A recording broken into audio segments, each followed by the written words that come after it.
눈 덮인 산맥 사이로 안개가 천천히 걷히고 사람들의 숨결이 유리처럼 차갑게 얼어붙는 그곳에서 한 젊은 남자가 시간의 흐름을 잃어버린 채 서 있습니다.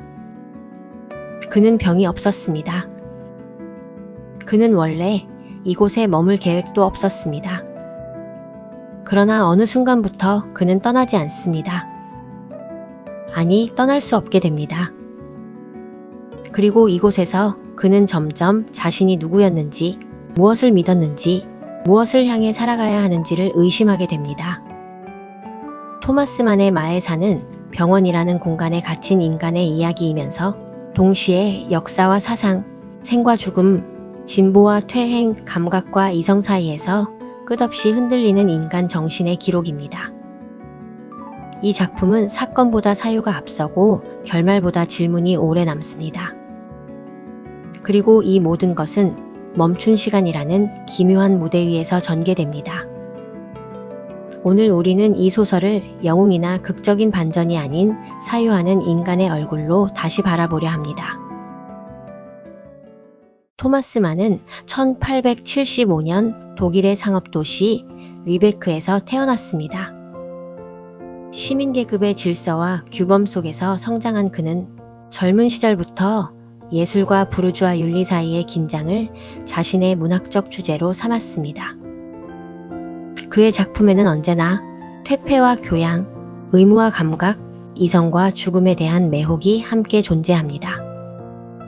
부덴브로크가의 사람들에서 가문의 쇠락을 통해 근대 시민사회의 균열을 보여주었고, 토니오 크레거와 베네치아에서의 죽음에서는 예술가의 고독과 금지된 욕망을 집요하게 탐구했습니다. 마에사는 이러한 문제의식이 가장 거대하고 집요하게 확장된 작품입니다. 마는 1907년 아내 카티아가 결핵 요양을 위해 스위스 다보스의 산악 요양소에 입원하면서 그곳을 방문하게 됩니다.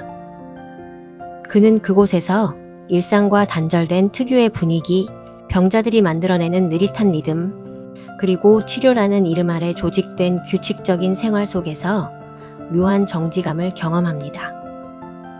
처음에는 짧은 중편 소설로 구상되었으나 집필 도중 제1차 세계대전이 발발하면서 작품은 전혀 다른 방향으로 확장됩니다. 세계가 합리와 진보를 말하던 시대에 전쟁이라는 집단적 광기가 폭발하는 것을 목격한 그는 이 산 위의 요양원을 유럽 문명의 축소판 혹은 예고편으로 보게 됩니다. 마에사는 그래서 단순한 성장소설도 단순한 병원 이야기조차도 아닙니다. 그것은 사상이 인물로 걸어다니는 소설이며 시간 자체가 주인공인 작품입니다.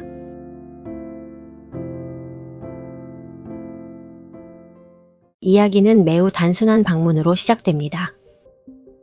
함부르크에서 조선공학을 공부한 23세 청년 한스 카스토르프는 사촌 요아힘 치엠센을 만나기 위해 스위스 다보스의 국제요양원을 찾습니다. 그가 향한 곳은 알프스 산맥 깊숙한 곳에 자리 잡은 베르크호프라는 결핵 요양원이었습니다. 눈 덮인 산맥 사이에 자리 잡은 이 요양원은 당시 유럽 각지에서 온 환자들이 모여드는 곳이었고, 맑고 차가운 고산 공기가 결핵 치료에 도움이 된다고 믿어지던 시대였습니다. 그는 원래 3주만 머물 계획이었습니다. 그는 성실하고 규칙을 존중하며 뚜렷한 야망 없이도 자신의 자리에서 성실히 살아가려는 전형적인 시민 계급의 청년입니다. 특별히 예민하지도 사상적으로 급진적이지도 않습니다. 그는 단지 정상적인 삶을 살 준비가 되어 있는 인물입니다. 산 아래에서의 세계는 그에게 질서와 의무, 진보의 언어로 구성된 공간입니다. 반면 요양원은 마치 다른 시간 속에 놓인 공간처럼 느껴집니다. 도착하자마자 그는 해발 높은 곳의 공기의 희박함, 끝없이 이어지는 규칙적인 식사 시간, 체온 측정, 휴식 시간, 그리고 무엇보다 병자들이 만들어내는 독특한 분위기를 마주합니다. 환자들은 하루에도 몇 번씩 발코니 의자에 누워 두꺼운 담요로 몸을 감싸고 몇 시간씩 말없이 공기를 들이마십니다. 그것을 이곳에서는 휴식요법이라고 부릅니다. 아무 일도 하지 않는 시간이 치료의 중요한 일부가 되는 곳이 바로 이 요양원이었습니다. 그곳의 사람들은 모두 병을 앓고 있지만 동시에 병을 하나의 정체성처럼 지니고 살아갑니다. 건강한 사람은 오히려 이질적입니다. 한스는 처음에는 자신이 이곳에 어울리지 않는다는 사실을 분명히 인식합니다. 그러나 머무는 며칠 사이 그는 이 공간의 리듬에 점점 익숙해집니다. 식당에서 흘러나오는 은은한 음악, 규칙적으로 울리는 종소리, 발코니에서 담요를 두른 채 누워 쉬는 환자들의 모습은 마치 다른 세계의 의식처럼 느껴집니다. 식사는 하루에 5번이나 제공되며 환자들은 식탁에 둘러앉아 느긋하게 긴 시간을 보내며 대화를 나눕니다. 식사 시간은 단순한 식사가 아니라 이곳 사회의 중심이었습니다. 그는 사촌 요아힘의 병이 생각보다 심각하다는 사실을 알게 되고 병에 대한 설명을 듣는 과정에서 자신의 몸에도 미묘한 변화가 있음을 깨닫습니다. 미열, 피로, 가벼운 기침, 그리고 병원 측의 정밀 검진 결과 그는 당분간 이곳에 머무는 것이 좋겠다는 권유를 받습니다. 의사는 그의 폐에서 작은 음영을 발견했다고 말하며 고산 공기 속에서 조금 더 휴식을 취해보는 것이 좋겠다고 조심스럽게 권합니다. 이 당분간은 곧 3주에서 3개월로 3개월에서 1년으로 그리고 마침내 7년으로 늘어나게 됩니다. 이 순간부터 마에산의 진짜 이야기가 시작됩니다. 한스는 더 이상 방문자가 아니라 그 세계의 주민이 됩니다. 요양원은 단순한 치료 공간이 아닙니다. 이곳에는 유럽 각지에서 모여든 환자들이 각자의 사상과 세계관을 가지고 살아갑니다. 독일인, 러시아인, 프랑스인, 네덜란드인, 귀족과 상인, 군인과 예술가가 한 공간에 모여 있습니다. 산 아래에서는 서로 만나지 않았을 사람들이 병이라는 공통된 조건 속에서 한 사회를 이루고 살아갑니다. 한스가 처음으로 깊은 인상을 받는 인물은 이탈리아 출신의 인문주의자 루도비코 세템브리니입니다. 그는 계몽주의와 진보, 인간 이성의 힘을 신봉하며 병과 죽음조차도 인간의 합리적 의지로 극복할 수 있다고 믿는 인물입니다. 그는 스스로를 문명과 진보의 편에 선 사람이라고 말하며 인간은 언제나 무지와 미신, 퇴행과 싸워야 한다고 주장합니다. 그는 한스에게 독서와 토론을 권하며 이곳에서 사유하지 않는 삶이 얼마나 위험한지를 끊임없이 경고합니다. 세템브리니에게 마이산의 세계는 일종의 퇴행입니다. 그는 이곳이 인간을 무력하게 만들고 병을 미화하며 행동 대신 관조를, 현실 대신 관념을 택하게 만든다고 비판합니다. 그의 언어는 명확하고 논리적이며 늘 도덕과 진보의 편에 서 있습니다. 한스는 그의 말에 매력을 느끼면서도 동시에 그 확고함 속에서 어떤 숨막힘을 느낍니다. 반대편에는 예수회 출신의 신비주의자 레오 나프타가 등장합니다. 그는 중세적 세계관과 종교적 절대성을 옹호하며 이성의 진보가 오히려 인간을 공허하게 만들었다고 주장합니다. 나프타는 세템브리니와는 정반대의 세계를 믿습니다. 그에게 인간의 구원은 합리적 진보가 아니라 절대적인 신념과 희생 속에서만 가능했습니다. 나프타는 고통과 희생 그리고 죽음 속에서 인간이 비로소 초월적 의미에 접근할 수 있다고 믿습니다. 그는 세템브리니의 합리주의를 공허한 낙관으로 비판하며 인간은 본질적으로 파멸과 절대에 끌리는 존재라고 말합니다. 두 사람의 논쟁은 단순한 개인적 갈등이 아니라 근대 유럽을 관통하던 사상의 대립 그 자체입니다. 계몽과 중세, 진보와 절대, 자유와 권위. 요양원의 식당과 산책로는 어느새 작은 철학 강의실이 됩니다. 두 사람의 토론은 몇 시간씩 이어지고 다른 환자들은 그것을 일종의 공연처럼 지켜봅니다. 한스는 이 두 사람 사이에서 끊임없이 흔들립니다. 그는 어느 쪽에도 완전히 서지 못합니다. 그러나 바로 그 흔들림 속에서 그는 이전에 알지 못했던 사유의 세계로 들어갑니다. 이 요양원에는 또 하나의 중요한 인물이 있습니다. 러시아 귀족 출신의 여성 클라부디아 쇼샤입니다. 그녀는 문을 쾅 닫고 들어오는 습관, 비스듬히 기울어진 시선, 약간은 무심하고 피로한 태도로 주변의 시선을 끕니다. 그녀의 눈은 동양적인 몽골계 눈매를 닮았고 그 독특한 분위기는 요양원 사람들에게 묘한 인상을 남깁니다. 한스는 그녀에게 즉각적으로 그러나 설명할 수 없는 끌림을 느낍니다. 그것은 순수한 연애 감정이라기보다는 감각과 죽음, 욕망과 소멸이 뒤섞인 설명하기 어려운 끌림에 가깝습니다. 어느 날 그는 수업 시간에 연필을 빌리기 위해 그녀에게 말을 건넵니다. 아주 사소한 대화였지만 그 순간은 한스에게 오래도록 잊히지 않는 장면이 됩니다. 그들이 나눈 말은 아주 짧고 평범한 것이었습니다.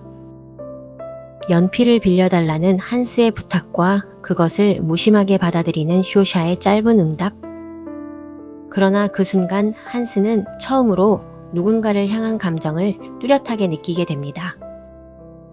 그는 그녀를 통해 그동안 이성으로만 살아오던 자신의 세계 바깥에도 또 다른 감정과 욕망이 있다는 걸 처음으로 깨닫습니다. 쇼샤는 병든 몸을 가지고 있으며 그 병은 그녀의 마지막을 이미 예고하고 있습니다. 하지만 바로 그 연약함 때문에 그는 오히려 살아있다는 감각을 더 강하게 느끼게 됩니다. 그는 그녀와의 대화를 통해 사랑과 죽음이 얼마나 가까이 맞닿아 있는지를 깨닫습니다. 이 소설에서 사랑은 언제나 생명과 동시에 파괴를 동반합니다. 한스의 감정은 그를 성숙하게 만드는 동시에 현실로부터 더욱 멀어지게 합니다. 요양원의 시간은 산 아래와 다르게 흐릅니다. 하루는 같은 리듬의 반복이고 계절은 흐르지만 환자들의 삶에는 거의 변화가 없습니다. 눈이 내리고 다시 녹고 또다시 겨울이 돌아옵니다. 그러나 환자들의 생활은 여전히 달라지지 않습니다. 시간은 계속 흐르지만 이곳의 사람들은 그 시간을 제대로 느끼지 못한 채 살아갑니다. 한스는 처음에는 이 느릿함을 휴식으로 받아들입니다. 그러나 시간이 길어질수록 그는 자신이 점점 멈춰가고 있다는 사실을 인식합니다. 병이 그의 몸을 붙잡고 있는 것인지 아니면 이 공간이 그의 정신을 붙잡고 있는 것인지조차 구분하기 어려워집니다. 그는 이전에 계획했던 직업, 사회적 역할, 가족과의 관계를 점점 희미하게 떠올리게 됩니다. 대신 그는 사유에 잠기고 음악을 듣고 토론을 관조하며 사랑과 죽음에 대해 끝없이 생각합니다.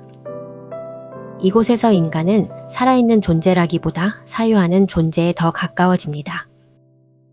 행동은 미뤄지고 판단은 유예됩니다. 모든 것은 해석의 대상이 됩니다. 요아힘은 이 세계에 적응하지 못하는 인물입니다. 그는 군인이 되기를 원하며 질서와 실천, 의무를 자신의 삶의 중심으로 삼고 있습니다. 요양원에서의 정체는 그에게 견딜 수 없는 공백입니다. 그는 병이 완전히 낫지 않았음에도 불구하고 산을 내려가기로 결심합니다. 다시 정상적인 시간 속으로 돌아가고자 합니다. 그는 군복을 입고 평지의 세계로 돌아갑니다. 그러나 그 결정은 오래 지속되지 못합니다. 그는 완전히 낫지 않은 상태로 다시 군생활로 돌아갔고 그 무리가 결국 병을 악화시키며 그의 생명을 단축시키게 됩니다. 그는 얼마 지나지 않아 다시 돌아오고 결국 이곳에서 죽음을 맞이합니다. 그의 죽음은 조용히 찾아옵니다. 병실의 창밖에는 여전히 눈이 쌓여 있고 요양원의 하루는 평소처럼 흘러갑니다. 그러나 한 사람의 삶은 그 속에서 조용히 끝납니다. 요아힘의 죽음은 한스에게 중요한 전환점이 됩니다. 그것은 행동을 선택한 결과의 비극이면서 동시에 그대로 머무르는 선택도 결코 안전하지 않다는 걸 말해줍니다. 어느 쪽도 확실한 구원을 보장하지 않습니다. 세템브리니와 나프타의 논쟁은 점점 격화되고 마침내 결투라는 형태로 극단에 이릅니다. 이성의 언어와 절대의 논리가 총구 앞에서 맞서는 장면은 사상이 얼마나 쉽게 폭력으로 전환될 수 있는지를 상징적으로 보여줍니다. 결과는 아이러니합니다. 나프타는 스스로 목숨을 끊고 세템브리니는 살아남습니다. 그러나 그 승리는 공허합니다. 사상의 승부는 인간의 생 앞에서 아무 의미도 갖지 못합니다. 이 장면 이후 한스는 이 논쟁을 더 이상 가볍게 듣지 않습니다. 사유는 인간을 고양시키지만 동시에 파괴할 수도 있다는 사실을 그는 몸으로 이해합니다. 클라부디아는 한스의 삶에서 잠시 사라졌다가 또 다른 인물과 함께 돌아옵니다. 그 인물은 페페르코른입니다. 그는 강렬한 생명력과 카리스마를 지닌 인물로 논리보다는 존재 자체로 주변을 압도합니다. 흥미로운 점은 그가 긴 연설을 하려 할 때마다 말이 끝까지 이어지지 않는다는 것입니다. 그의 문장은 종종 중간에 끊기고 생각은 완결되지 못합니다. 그럼에도 불구하고 사람들은 그의 존재 자체에 매혹됩니다. 그는 말을 많이 하지는 않지만 그가 있는 공간은 언제나 활기로 가득 찹니다. 세템브리니의 이성도 나프타의 확고한 신념도 페페르코른 앞에서는 더 이상 힘을 발휘하지 못합니다. 그는 살아있음 자체가 하나의 논증인 사람입니다. 한스는 그에게서 사유가 아니라 삶 그 자체의 무게를 느낍니다. 그러나 페페르코른 역시 병과 절망 앞에서는 무력합니다. 그는 결국 스스로 생을 마감합니다. 이 죽음은 한스에게 또 다른 깨달음을 남깁니다. 이성도 신념도 생의 충동조차도 죽음 앞에서는 완전한 답이 될 수 없다는 사실입니다. 이 모든 경험 속에서 한스는 점점 다른 사람이 되어 갑니다. 그는 더 이상 산 아래로 돌아갈 준비가 된 청년이 아닙니다. 그는 삶을 계획하는 대신 삶을 사유하는 인간이 됩니다. 그러나 이 사유는 언제나 중단된 시간 속에서만 가능했습니다.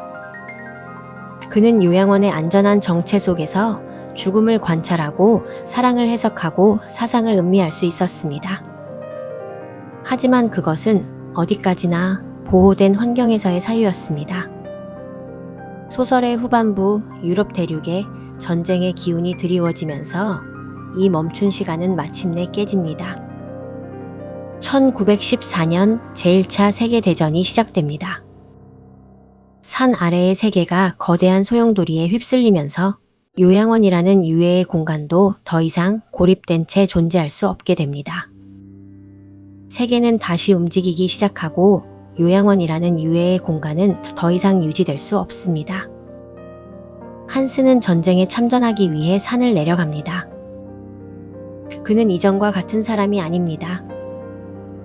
그는 이제 삶의 불확실성과 죽음의 가까움을 알고 있습니다. 소설의 마지막 장면에서 우리는 진흙과 포연 속의 전장을 봅니다. 포탄이 떨어지는 들판을 가로질러 한스가 걸어갑니다. 그가 살아남을지 아니면 이 전쟁 속에서 사라질지는 아무도 모릅니다. 그가 어디로 향하는지는 끝내 확정되지 않습니다. 소설은 전장의 혼란 속으로 그를 보내며 그의 생존조차 명확히 보장하지 않은 채 끝을 맺습니다.